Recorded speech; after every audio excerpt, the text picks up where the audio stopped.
When you open your eyes in the morning, you are stepping into the most powerful window of your day. Those first 40 minutes after you wake up are not just about brushing your teeth, making coffee, or scrolling your phone. They are about programming your brain, setting the stage for everything that follows, and creating the energy and mindset that will determine whether you thrive or just survive. Science is clear about this. When you first wake up, your brain is in a state called theta, which means it is impressionable, calm, and ready to absorb. It is like a blank page waiting for you to write the story of the day. If you fill it with chaos, distractions, and stress, your brain will carry that into every single decision and task you face. If you fill it with intention, clarity, and focus, you will carry those qualities too. Most people don't realize how important this window is, so they waste it. They roll over, grab their phone, and instantly flood their mind with notifications, emails, bad news, and other people's priorities.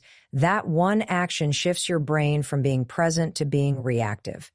It spikes your stress hormone, cortisol, before you even get out of bed. And from there, you're already behind, already comparing, already anxious. The truth is, the first 40 minutes are not just minutes. They are the launch pad. They are the programming session that decides what kind of mental software you're running for the day. Think about it this way. If you wanted to run the latest apps on your phone, you would update the software. The first 40 minutes are your daily update. They tell your brain what to focus on, what to value, and how to behave. If you teach it to crave chaos, that's what you'll get. If you teach it to create calm, focus, and purpose, that's what you'll live. This isn't some fluffy concept, it's neuroscience. The brain builds neural pathways based on repetition and priority. What you do in the morning tells your brain, this matters. And then it goes to work finding more of it. If you spend the first 40 minutes scrolling, your brain learns distraction. If you spend the first 40 minutes setting goals, moving your body, or even just breathing deeply, your brain learns focus, discipline, and control. This is why so many high performers and successful people guard their mornings. They don't let the world rush in. They use this sacred window to build themselves before the day demands everything from them. I want you to picture tomorrow morning. You open your eyes, and instead of grabbing your phone, you pause. You take a deep breath, you stretch, maybe you drink some water. Right there.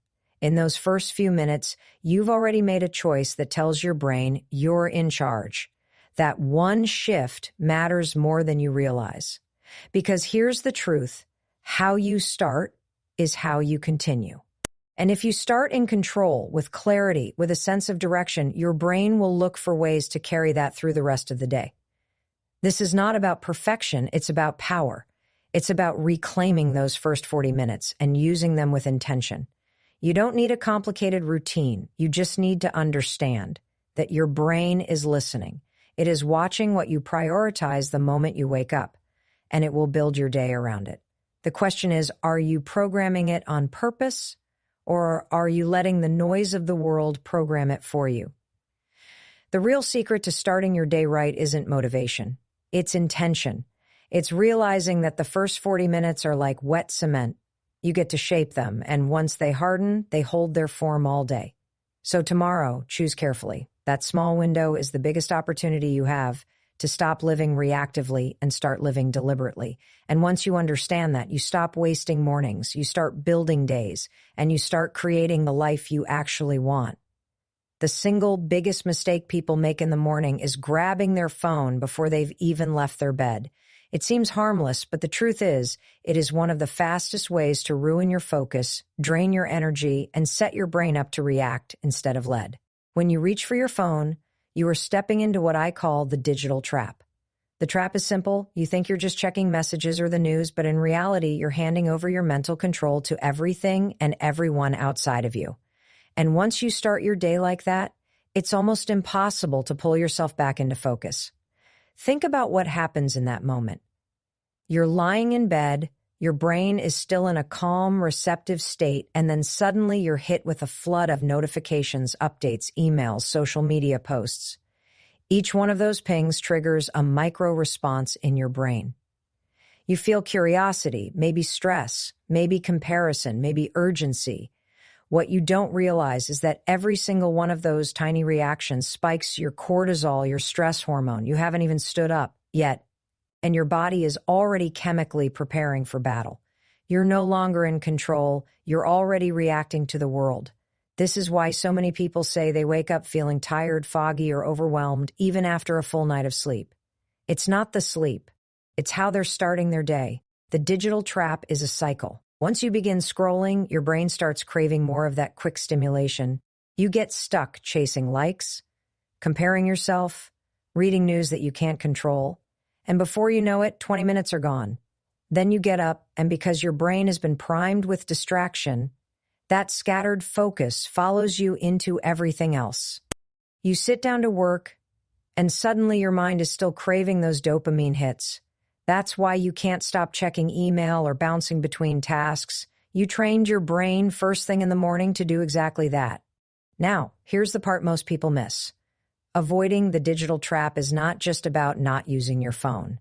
It's about choosing to set your brain's priorities before the world does. You don't have to throw your phone away or live like a monk, but you do need boundaries. The first 40 minutes are sacred. They belong to you. They should be about your body, your mindset, and your energy, not about the demands and noise of the world. When you withhold your attention from your phone in those first moments, you are telling your brain, I'm in charge. My priorities come first. And that is a powerful message.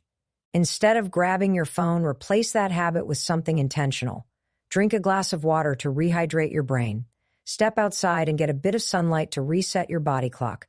Move for even 5 minutes to wake up your muscles and blood flow. Write down 3 things you want to focus on today.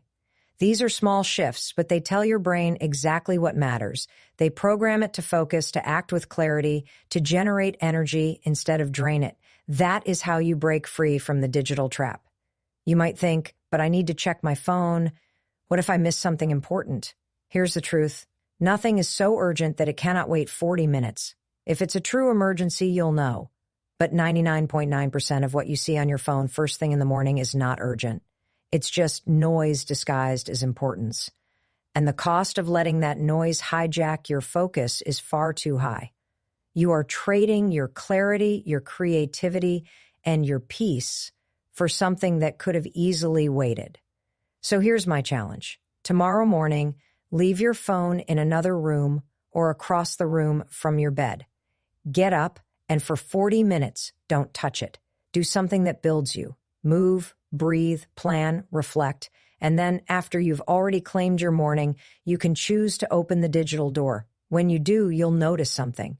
You'll feel calmer, more grounded, and less reactive because you started with intention. The digital trap only has power when you give it your attention first. Take that power back, and you'll start every day with clarity, not chaos. Motivation is the biggest myth when it comes to starting your day. Everybody thinks they need to wake up feeling motivated, energized, and inspired. But the reality is, most mornings, you don't feel like doing anything.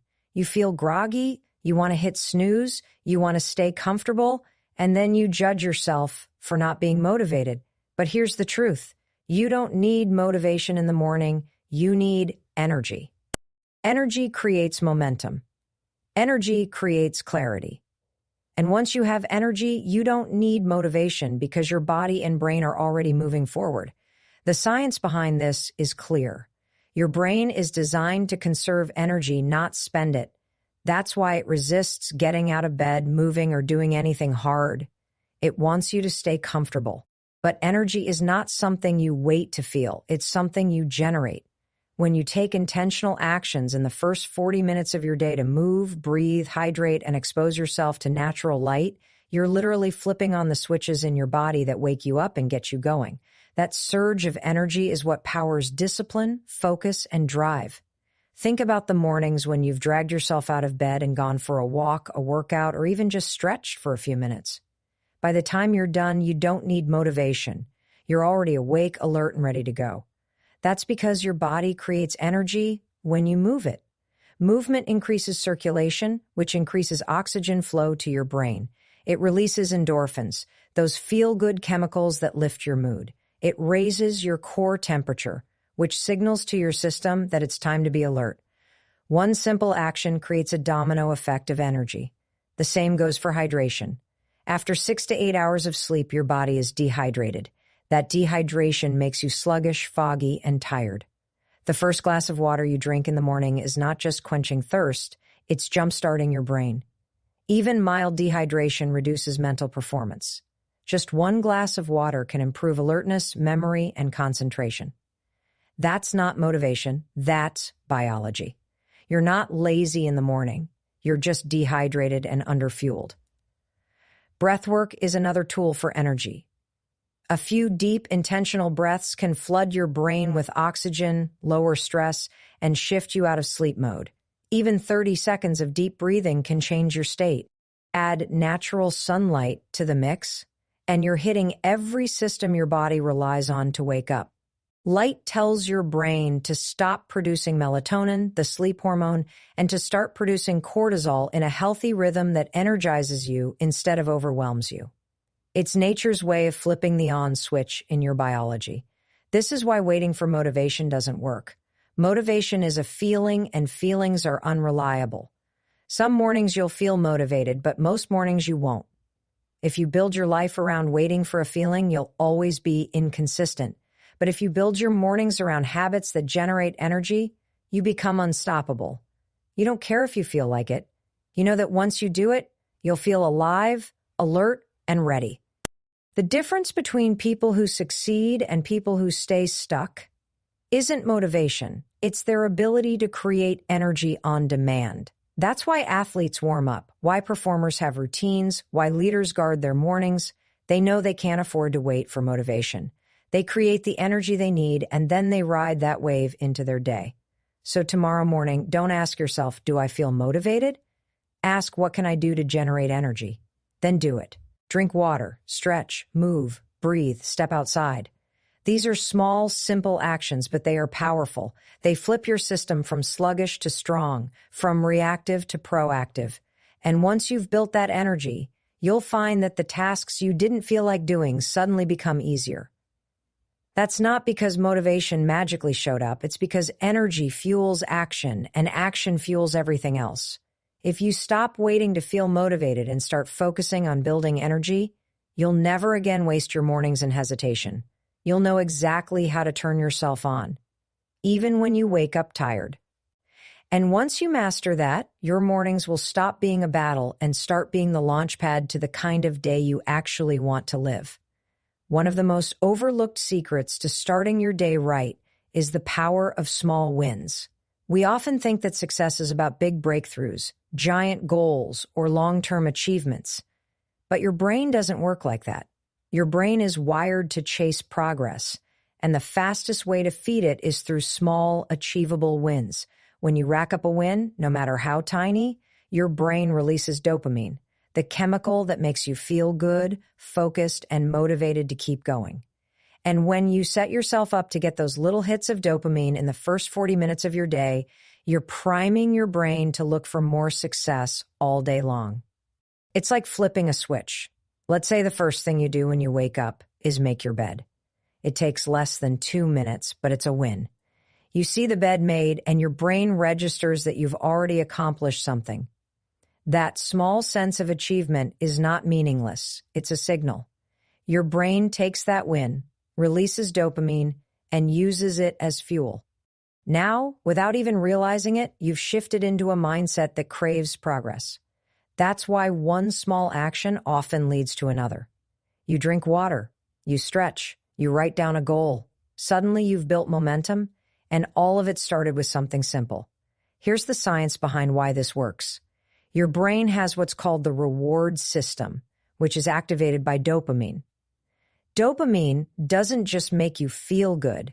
It sharpens your focus, increases motivation, and trains your brain to repeat behaviors that lead to achievement. That's why stacking small wins in the morning is so powerful.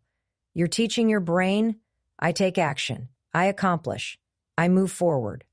And then your brain goes looking for ways to repeat that pattern throughout the day. The opposite is also true. If the first 40 minutes of your day are filled with losses, hitting snooze, skipping breakfast, scrolling your phone for 30 minutes, you're teaching your brain the opposite lesson. You're reinforcing delay, distraction, and avoidance. That becomes your mental programming for the day, and you end up wondering why you feel stuck or unproductive. It's not because you lack discipline. It's because you didn't feed your brain the wins it needs to build momentum. That's why so many successful people talk about morning routines. It's not about being rigid or perfect. It's about stacking deliberate wins right out of the gate. For one person, that might be journaling for 5 minutes. For another, it might be meditating, exercising, or planning their top 3 priorities for the day. It doesn't matter what the wins are, as long as they are achievable and intentional. Each one is a deposit into your mental bank account. By the time you've reached 40 minutes, you've made enough deposits to carry you through challenges, distractions, and setbacks later on. Here's a simple example. Imagine 2 different mornings. In one version, you snooze 3 times, grab your phone, scroll for 20 minutes, rush out of bed, and skip breakfast. By the time you start your day, you're already behind, you feel reactive, and your brain has collected 0 wins. In the second version, you get up with the alarm, drink a glass of water, make your bed, stretch for 5 minutes, and write down one thing you're grateful for. That entire sequence takes less than 15 minutes, and yet your brain has already stacked 4 wins. You've built momentum, and that momentum becomes the fuel that makes the rest of your day easier to handle. Small wins also build self-trust. Every time you do something you said you would do, even if it's tiny, you prove to yourself that you can rely on you. Over time, that builds confidence. And confidence isn't about being fearless, it's about trusting yourself to take action. That trust starts with little moments like honoring your morning intentions. The beauty of this approach is that it compounds. One win leads to another, one morning leads to a week, one week leads to a month. Soon, the person who used to feel stuck or reactive is now living with momentum, progress, and a sense of control. It doesn't come from giant leaps. It comes from mastering the first 40 minutes and filling them with wins that tell your brain, I'm capable. I'm moving forward. I'm in control. So stop underestimating the little things. They aren't little. They're the foundation. And if you want to stop wasting mornings and start living with energy, focus, and confidence, begin with the smallest possible win. Do it tomorrow. Do it again the next day. Before you know it, those small wins will stack into big results, and it all starts with the choice you make the moment you open your eyes. The reason most people struggle with mornings isn't because they don't know what to do. It's because they wake up every day with no structure. They roll out of bed, hope for motivation, and then let the morning pull them in 100 directions. That's why so many mornings feel rushed, stressful, and wasted. What actually changes everything is creating a repeatable morning framework, a simple structure that eliminates decision fatigue and programs your brain to perform at its best. You don't need a perfect routine. You don't need to copy what some celebrity or CEO does. You just need a set of intentional steps that you repeat until they become automatic. Here's why this works. Every single choice you make in the morning costs mental energy. The more decisions you face early in the day, what to wear, what to eat, when to leave, what to do first, the more your brain gets drained before you've even started work. That's called decision fatigue. By the time you reach the afternoon, you're running on fumes, not because you didn't have enough time or willpower, but because you wasted all that energy making small, unplanned decisions. A repeatable morning framework eliminates that drain. It's like having a pre-programmed system that runs on autopilot. You wake up, and instead of thinking, you act. Instead of hesitating, you move. And because it's repeatable, your brain gets conditioned to see mornings as a place of order, not chaos. Think about brushing your teeth. You don't wake up and wonder, should I brush today? How should I do it? When should I do it? You just do it because it's part of your framework. Imagine applying that same automatic energy to the other things that matter: hydration, movement, reflection, planning. If those actions are part of your framework, you stop wrestling with them and start living them. That's the power of consistency. A framework doesn't have to be complicated. In fact, the simpler it is, the better. For example, your framework might look like this. Wake up, drink water, make your bed, stretch for 5 minutes, write down 3 priorities, and step outside for sunlight. That whole sequence takes less than 30 minutes, but because you repeat it daily, it becomes second nature. You no longer ask yourself, should I? You just do it. That's what makes it sustainable. It's not about perfection, it's about rhythm. The beauty of a framework is that it adapts with you. Some mornings you'll have more time and can add meditation, exercise, or journaling. Other mornings you'll be rushed and only have time for the basics. But because the framework exists, you always know your minimum standard. Even on busy days, you still get a win. And that consistency is what builds long-term results. Success is not about intensity, it's about consistency. A small, repeatable framework done daily beats an ambitious routine you abandon after a week. Another benefit of a framework is that it builds identity. Every time you repeat your morning habits, you're not just doing actions, you're reinforcing who you are. When you wake up and follow your structure, you start to see yourself as disciplined, intentional, and in control. Over time, that identity sticks. You stop saying, I'm not a morning person, and start saying, I'm the kind of person who owns my mornings. That shift in identity is powerful because your brain will always fight to stay consistent with how you see yourself. This is also how you silence procrastination. Without a framework, you'll keep negotiating with yourself. Do I get up now? Should I exercise? Should I scroll a little first? That negotiation drains you and usually ends with delay. But with a framework, there's no debate. You already know what comes next. That clarity frees you from decision-making and pulls you into action. And action is what builds momentum. So if you want to stop wasting mornings, don't rely on willpower or motivation. Build your framework. Decide on a small set of actions that matter to you. Keep it simple. Repeat it daily. Let it become automatic. Before long, you'll notice something. Your mornings feel easier, lighter, and more productive. You'll feel grounded before the day even begins, and that energy will ripple into everything else you do. The truth is, mornings don't have to be a battle. They can be your anchor. They can be the one part of your day that always belongs to you, no matter what happens later. And the way you claim that anchor is through a repeatable framework.